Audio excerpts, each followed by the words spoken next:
Comparison in a sentence is about expressing that two things are alike or unlike. When doing this, first of all, it's important that the comparison is complete. This means that the reader can tell which two items are being compared. The comparison also needs to be logical. This means that the two items that you are comparing actually can be compared. So let's start with number 1, the need for a comparison to be complete. In the following example, this is not the case because it's not clear which two items are being compared. Traveling by public transportation is often faster. The obvious question that the reader would ask is, faster than what?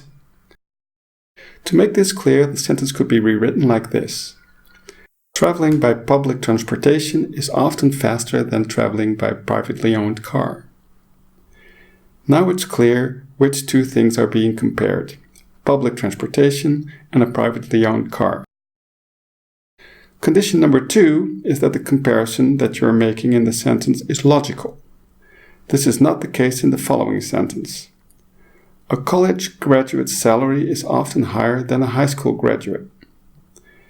This sentence compares a college graduate's salary to a high school graduate, so an amount of money to a person. This is illogical. The following would be a better version of this sentence. A college graduate's salary is often higher than a high school graduate's salary. So, when making comparisons, make sure they are complete and logical.